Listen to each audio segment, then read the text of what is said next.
Hey everybody, good morning, good afternoon, good evening. Welcome to Beekeeping for Newbies. This is going to be episode 13. I originally had a full episode 13 all put together, ready to go. All my notes were ready. And I was doing a couple other things and got a couple of emails and some messages came in. And I thought, might make sense to kind of redirect and do something a little different here.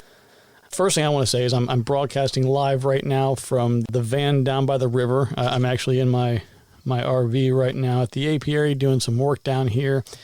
And I have taken the show on the road, so I've got all my gear and equipment here. I have no excuses. Last time my excuse was actually pretty valid when I was here. I didn't have a microphone, which is kind of a bit of a showstopper. But this time I've completely got my act together, ready to go.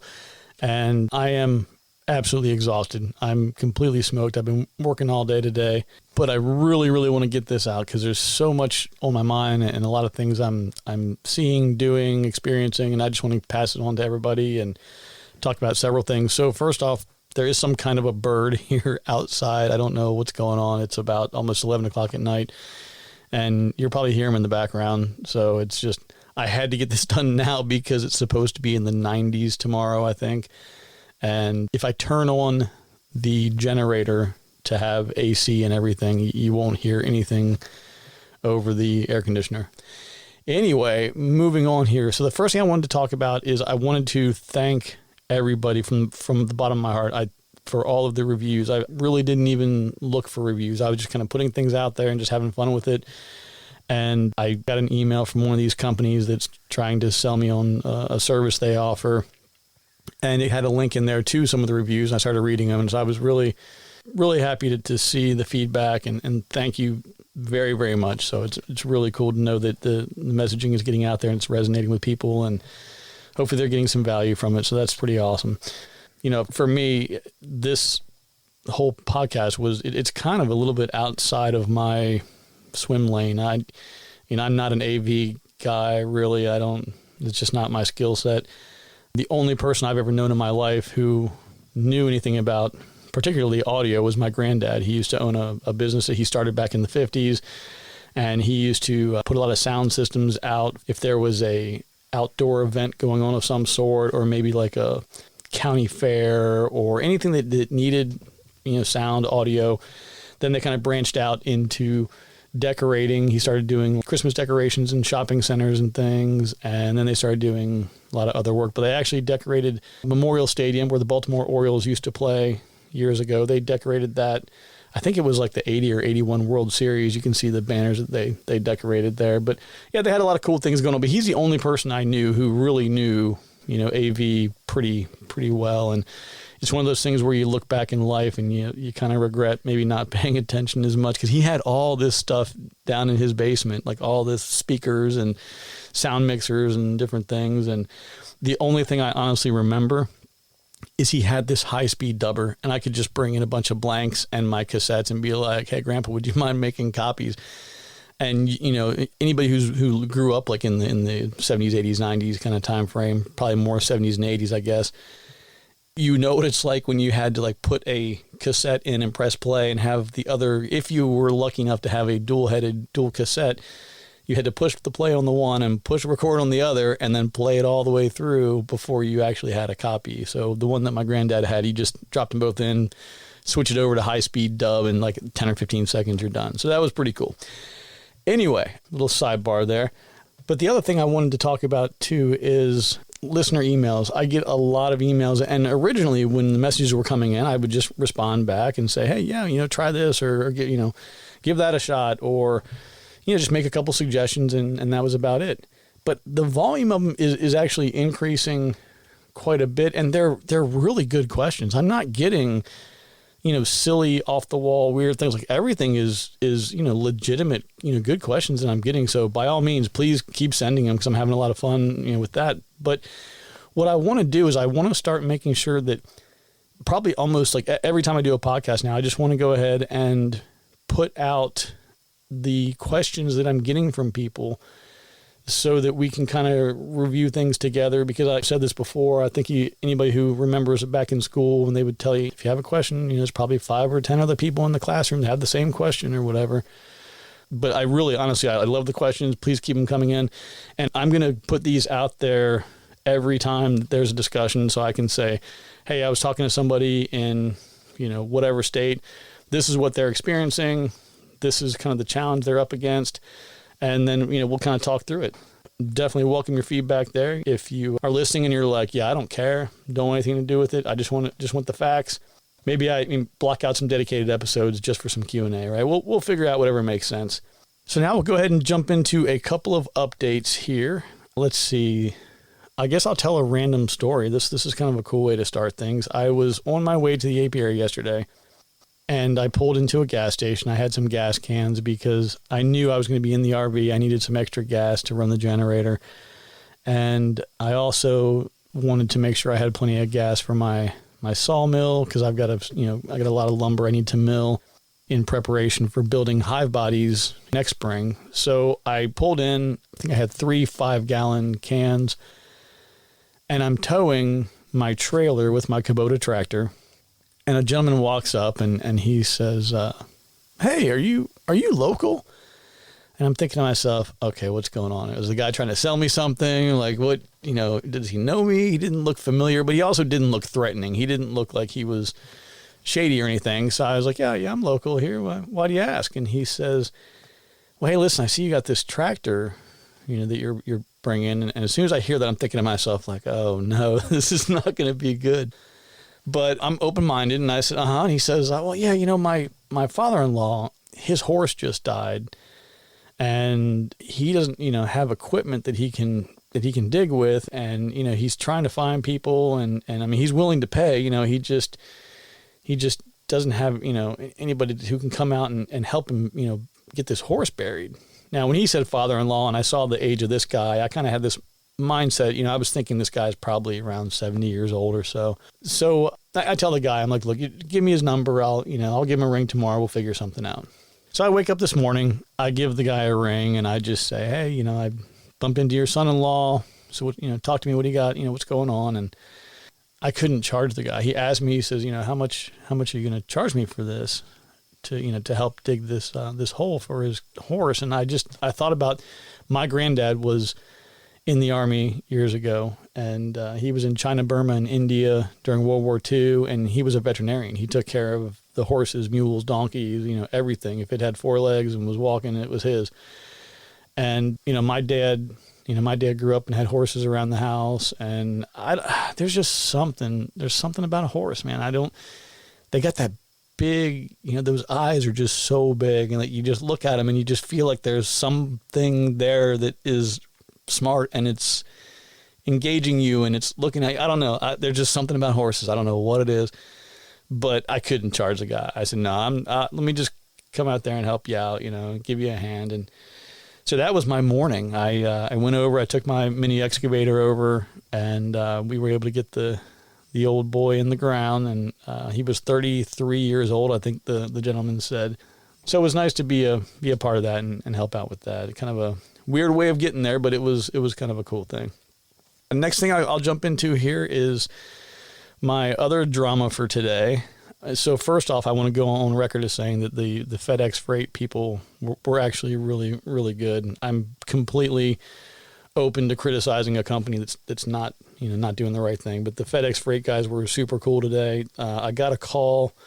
I had so much bee hardware coming in, and they had called me last week and said, hey, your stuff's here. And I was like, oh, okay, cool. I'll pick it up.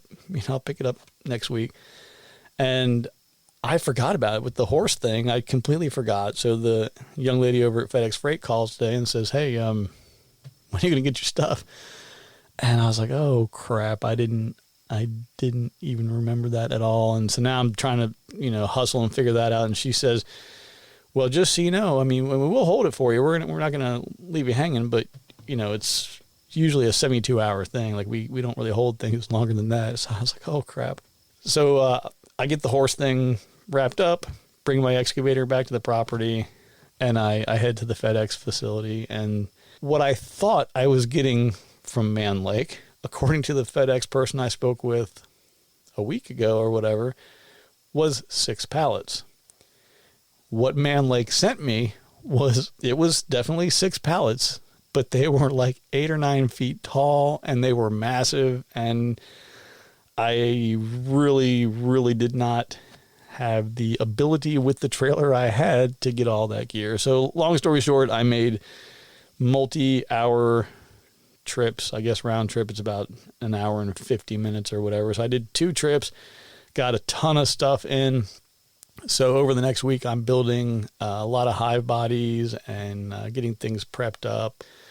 Got so much going on with all that. But so I got a bunch of equipment that I got to put together. That's part of my my activities in the coming week here. And let's see, what else do we have going on? Well, that's probably all of the educational kind of things. Let me go ahead right here. I'll pause real quick. We'll take a quick break, and then we'll jump into some of the other things I want to talk about.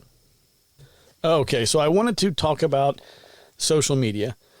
Going back, I don't know, it was probably early last year. At some point last year, I kind of had a social media meltdown. I just got tired of everything. There's so much divisiveness. There's so many people that are trying to focus all their energy on keeping people divided. So I deleted everything. LinkedIn, Facebook, Twitter, like all of it. I just got rid of everything last year. And now I'm in a position where I can now create something that is relevant to people that has nothing to do with opinions or politics or whatever, ideologies or anything. It's just, here's honeybees, here's what they do, right? Now, I recognize that at some point in time, I will start getting the emails or the messages that are like, oh, you don't know what you're talking about, you're wrong here, or whatever. Like, okay, I get it. But at least I'm not getting into arguments with people that I love or have known for 20 years and care about just because of all this divisiveness going on with the country. It's a disaster. So anyway, we are completely socialized, and I give the credit to my 2 younger daughters. They have jumped in and gotten everything squared away with TikTok. And I think I created a Facebook page and I set up a YouTube account. So I'm getting to the point now where we have things kind of coming together. We have a link tree set up, so you can just go right to the link tree and you can see links to the Beekeeping for Newbees website, the podcast links, the TikTok, YouTube, kind of all that stuff is in there. Now I'm at a point where I can actually start creating some content. So I am, like I said before, I'm here at the apiary. I'm going to be doing a video. And I also need to thank Kristen for this, because she's the one who hit me up in an email and said, hey, so it'd be kind of nice to see some pictures of some of the stuff you're talking about, right? And I completely get that, right? I'm a visual person myself. You can talk all day long about what a hive body looks like or what a frame looks like, but if you can't put your eyes on it, it just doesn't make sense. So I wanted to thank her because she's the one that kind of got me a little kickstart there and got me motivated to get this stuff put together. So we will start putting out some more regular content there as well. Like I said, that's a lot of what I'm doing here. In the next couple of days, I have a couple of like high priority tasks I got to do around the property here. They're just things that have to get done. But one of the things I will be doing is putting together some videos on the specifics of the hive configurations that we've discussed in the past. So the 2-frame, 4-frame, 5-frame, the double stacked nukes versus the divided nukes versus the traditional 10-frame. I'm going to just kind of line all these up and just walk through them and put something together and get it out hopefully in the next few days. All right, so I'm going to jump in here and talk about a couple of the emails that I've gotten from some listeners. One of them that we'll talk about here is with, let's see here, trying to look. Okay, so I got a message here from Colin with regard to recommended brands or types of outerwear, any online beekeeping courses, also mentioned having the Beekeeping for Dummies book, any other recommended reading. So what I would say, let's just kind of knock these down in order here. So the first thing is outerwear. I definitely recommend starting out with something that's going to give you complete coverage. Right now at this early phase, when you're first starting, it's all about building confidence. You have to gain confidence in what you're doing and start to know that you're doing it right and that you're seeing the results you're expecting. And then as you become more comfortable and then the bees become comfortable with you and your behaviors, then you start peeling things off. So I recommend, in general, I hate to do this by price, but it's really difficult. If you're searching on price alone for bee gear, and you say, oh, look, there's this full suit for $30. It's probably going to be really thin. And you need to have something that is going to be thick and hot, unfortunately, but it's going to give you a lot of protection. And when I say hot, one thing I will recommend, you definitely want to have, obviously you want to have socks on and things like that. But when I wear the full suit, if I have to wear the full suit in the summer, if there's a lot of activity going on around multiple hives where we're moving around, doing splits, or there's just a ton of bees that could get agitated, I'm wearing shorts. I've got shorts and a t-shirt underneath, and that's it. So don't bulk up. Don't wear a whole bunch of, jeans and a sweatshirt, and you don't have to do that. Just get a good quality suit. Look for a suit that it's thick. Check reviews on it. I would say though, really somewhere like in that $80 to $100 range would probably be a baseline starting point. And you can, it's like everything else you do, right? You can spend as much as you want. But I think that Man Lake, and I go back to Man Lake a lot, right? Because they're one of the bigger suppliers in the nation. They do a pretty good job on a lot of different areas. And they're price competitive. I mean, yeah, you can go to Amazon and find stuff, but I don't know, man. Like, the service over there is really good. I've called them on the phone. I've talked to them. Pat and Heather over there, good people. I recommend getting something that is good quality from a reputable supplier, probably in that at least $80, $90, $100 range, full suit. The next thing I recommend is, this is where I think you can go cheap. This is what I've done, is your Amazon pullover top, where it's a veil and it's long sleeve and has an elastic waistband. You just kind of pull down around your waist, and that's all you need. It is very thin. You can get stung through it, right? It's almost more, to me personally, it's really more just the veil. If you agitate a hive or you have an aggressive colony, they are going to sting through that. But it's so much better. When I went to just wearing a pair of like cargo pants, or I wear a lot of those like tactical pants or things, so tactical pants, cargo pants, whatever, and that pullover, I can do inspections for hours in the summertime and I'm fine. Try the same thing with that full suit, not going to happen. But as a new beekeeper, if you've only got 1, 2, 3, 5 colonies, you're going to be okay. Put the full suit on, do your thing, get that confidence, and then start branching out. I definitely recommend the full suit. I like those lightweight pullovers, but I also recommend, and again, all this comes down to your financial ability. If you do nothing else, invest in one good quality suit, full suit, and then you can look at other things. But there's one at Man Lake right now. I want to say it's around $80, $90 maybe. And it's just a regular pullover, but it's a nice thick top with a veil.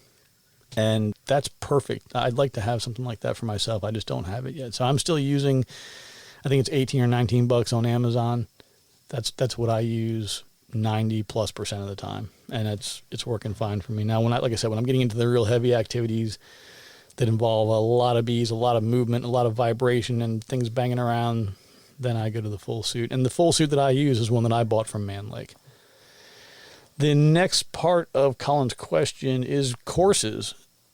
I'm not aware of a course. And I don't know, maybe this is something I need to do. Maybe I used to actually be, I taught a lot when I was in the Army. I used to be a paramedic, and I was a paramedic instructor, so I've taught for several years. I don't know, maybe if there's enough demand for this, maybe I'll see if I can set something up. I don't know. It's a new thing. I don't know of anything. I haven't looked around to see if there are any online courses. What I will tell you though is I'm a member of my local bee club. As a part of that, I'm also a member, like I guess you get maybe a discount or whatever on the Virginia State Beekeepers Association. And they provide a lot of regular like Zoom meetings, I think almost every week, or maybe for a while they were every week, but I think maybe now they're maybe doing them once a month or whatever it is. But there's a lot of, regular education that's available just through the bee club. And in fact, our local bee club, I just saw an email the other day where they're doing I think it's like a 6-week intro thing, like a virtual mentorship kind of thing, which is pretty cool, right? That's great that we have people who are willing to take the time and do that. But what I recommend is, I've used YouTube for years, And if you search around, you'll start to, it's like whatever else you want to look at, right? You start to find the people who you think are providing content that you like and that is relevant, and they seem to know what they're doing, and you just kind of stick with them. So I've mentioned these guys before, but I'll mention them again. I would say in no particular order. I think they're all very qualified people. If you look at the University of Guelph, Guelph, they're in Ontario, Canada. There's a guy there named Paul Kelly who appears to be kind of running the program from what I can see. I love their content. They usually do these 10 to 15 minute videos. They work a lot with the Buckfast bees, Buckfast queens, and they do some really, really cool stuff. They're very, very skilled. I watched a couple videos from them just about a week ago, so it's really, really good content. The next thing I recommend is Barnyard Bees. There's David at Barnyard Bees. I've never, again, I've mentioned this before. I haven't met the guy. I've never talked to him, but they seem like good people. I have bought package bees from them in the past, and they're down in Georgia. He puts out a lot of good content as well. And then one of my favorites is the Canadian Beekeepers blog. Just search for that in YouTube. I have exchanged an email with this gentleman, and I feel bad I forgot his name. But those would be my top 3 for like regular content, for just regular updates and information and almost any topic you can think of. These guys are talking about it. And the cool thing with it is you're getting different perspectives, right? The beekeepers in Georgia, Florida, Mississippi, Louisiana, that's a different experience from, Vermont, Montana, North Dakota, Canada, right? So I think it's really important to kind of understand just how different it is in different regions. And also, this is, again, I say it every time, I'm going to keep harping on this, getting into a local bee club, right? Becoming a member, talking to people, asking questions, because there's going to be somebody there, right? I mean, unless it's a brand new club with one founding member or something like that, there's going to be multiple people there who are going to be able to point you in the right direction and tell you seasonally what to expect. Like, okay, hey, we're coming up into June. This is what we should expect for June. And, July and August, we should see this. And then we've got the fall flow, and this is what our fall flow usually looks like. So those are invaluable resources. As far as books go, I think you already mentioned, or we talked about Beekeeping for Dummies. I started with that book. It was decent. There's some things in there I thought were kind of useless, but it was definitely a good starting point. I have a bunch of the Brother Adam books, and these were, let's mention one more, Michael Palmer. If you search for Michael Palmer, he is French Hill Apiary, I think it's called, out of Vermont. He's been keeping bees for probably 30 years. There are multiple Michael Palmer videos on YouTube. Definitely check those out. He talks about queen rearing and a sustainable apiary and all these different strategies and things. It's just a really, really sharp guy. Got a lot of good, many years of beekeeping experience. He's a great resource. As far as other books go, though, I don't even remember, honestly. I have 4 or 5 of them, and one of them is like, Beekeeping at Buckfast Abbey. One of them is Queen Rearing in the Sustainable Apiary.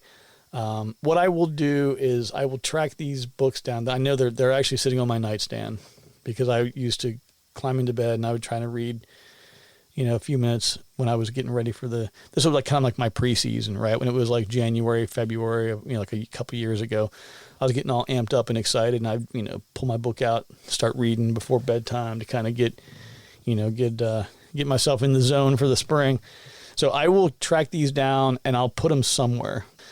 Okay, so let's see here. I think we kind of covered things with Colin, and I've got Kristen. We're going to get her video done here this week, so we'll get her updated.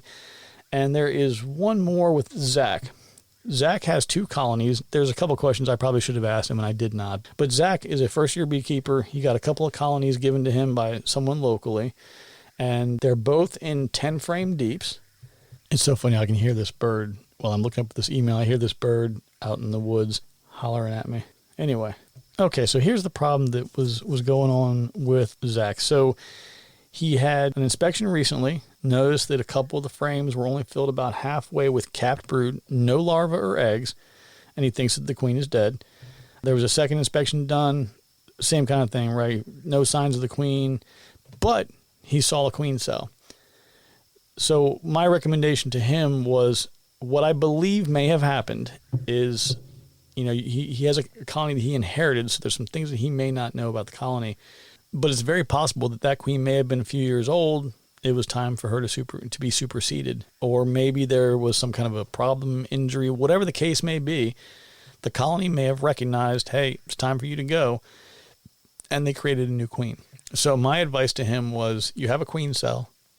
That's awesome. Leave it alone. Let that queen emerge. Let her go get mated and come back. In that case, if you see a queen cell, you're probably going to have a hatching within a week. It'll take about a week for the queen to become mated and start laying eggs. So he's probably about 40 plus days out from having any new workers to replace those that have just aged out. It's kind of a vulnerable time that we're coming into, right? Depending on, again, he's down in the south, down the southern part of the states in the U.S. So you really got to know your nectar flow and know what's going on. You may need to supplemental feed because you have a big gap in the brood cycle here, right? I mean, there's some brood that are going to be born around the same time as that queen is being born. And then again, you're 2 weeks away from having her laying eggs. And then you're probably another 3 weeks. So he's realistically about 5 weeks out from getting any new workers. So this is where you want to make sure that the colony has the resources it needs, whether it's sugar syrup or, a synthetic pollen or whatever. Again, you have to know your nectar flow and know what's going on, in your area. And another question that Zach had mentioned was, should he take a cell or a frame of brood from his stronger hive and then move it over to the weaker one to kind of help give it a boost?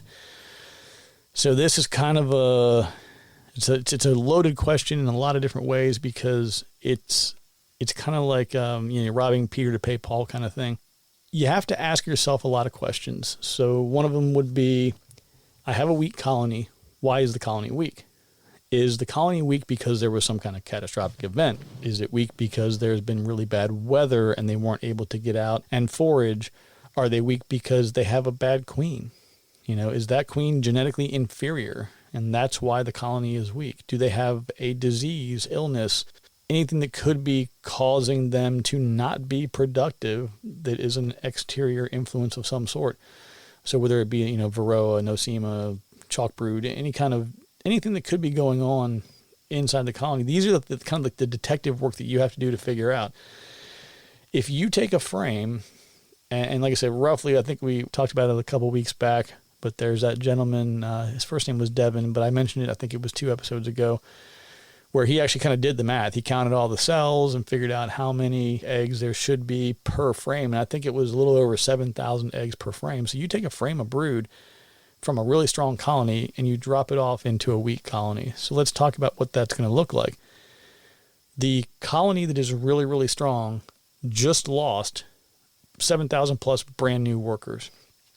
And that means that those who are really trying to graduate out of nurse bee life and they're trying to move on to other roles and they're getting to the point in their life where they need to get out and start foraging and doing other things.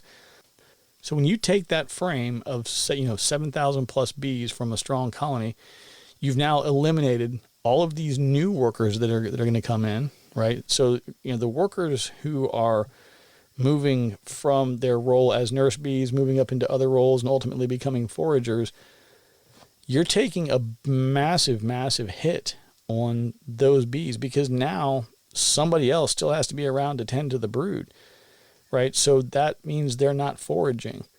And I mean, it's a 3-week cycle, right? So it's going to take 3 weeks to replace that frame. Now, here's the flip side to that. One of the best ways to reduce a colony's urge to swarm is to either split the colony or take some bees out, give them more space. I usually do a combination of this in the spring, and there's some other dynamics to this that we'll talk about later on. But I will do a combination. I usually add honey supers to give them space to put honey. And once it starts to get into that swarm time frame, which is like the late April, early May time frame, that's when I'll grab sometimes 1, 2, even 3 frames of brood out and move them over and create a split or create a nuke from that. And that helps to give them even more space, reduces the this massive explosion of bees that you have. And usually by the time I'm doing that, the bulk of the nectar that has been brought in that ultimately will become honey, most of it's been collected because you have that big surge in the April, May time frame. So just make sure that you're taking the time to really look at the colony and understand what you're doing before you take from a strong and give to a weaker one. Make sure you're figuring out what the cause is, that root cause, because you don't want to waste those resources. I have done that before. I've taken a frame of brood and dropped it into a weaker colony to help them out, and they did nothing with it. It was completely useless. It weakened the larger colony and the smaller colony that was already weak. There was something wrong, and whatever it was, that frame of brood did not correct it. There's another question I had from Jesse, and I wanted to cover this one too. He asked about mice. He said, hey, what's your experience with mice? Can you talk about that? So I have never had a mouse in a hive, but I think it's important to note that up until this year, all of my colonies have been in suburban areas. So yes, there are mice in the suburbs. I believe that it might be more prevalent here in the rural setting. So I'll tell you what I've done. And I did this for several years, and then I would notice that I did it on some hives, didn't do it on others, and it didn't seem to make a difference, and I stopped. But I would get the hardware cloth that had if I remember correctly, I think they're like 1/4 inch squares. And, hardware cloth is usually, like, for example, if you want to keep bees inside their colony, you use number 8 hardware cloth. So it's 8 squares per inch. I think this would be something like, it might be number 2 or number 4. I'm not sure, a hardware cloth. But basically what you'll do is take a piece that is the width of the entrance. The height on them is usually about 3/4 of an inch. So I would double that, go to about 1.5 inches. And you cut it to that size and then squeeze it down, just from the left and the right, squeeze it down all the way across so that it almost comes out to be like about a 30-degree angle or so. And put the bent edge in to the front entrance of the hive. And what that does then is it allows the bees to come and go, but the mice can't get in. So that's a quick and easy way to address that yourself. There are commercial mouse guards that you can buy, and it's just a thing you put across the front. I've never used one, so I'm guessing maybe you nail it down. But they're available, and you can put a mouse guard on the front, and I think it has different slides you can open if you want to have less or more openings for the bees to come in and out. That certainly is an option too. I don't have a lot of good information on that one because I haven't experienced it myself. Definitely read about it and have seen things, but I've seen, I guess, where a colony had, there's an image I saw online a long time ago, but where a colony had basically propolized a dead mouse, and it was just, they just completely, I guess they maybe attacked her and then propolized her, and that was it. She was mummied mouse for life. All right, folks, so I'm going to wrap things up today. Again, just kind of a quick recap. Thank you so much for all the positive feedback, reviews. Please feel free to email me, Jeff@beekeepingfornewbies.com. I will be doing more listener emails and trying to get that information out for everybody to kind of try and learn from. And I am actively working right now on the original episode that I had teed up, and it was around expectations, what you can expect for your colony this year in year 1. And we're going to talk about that from both a package bee and a nuke standpoint as well. So I've got most of that content teed up. I will try to get that out this week as well. And y'all take care, be kind to one another, and we will look forward to talking to you again soon. Take care. Bye-bye.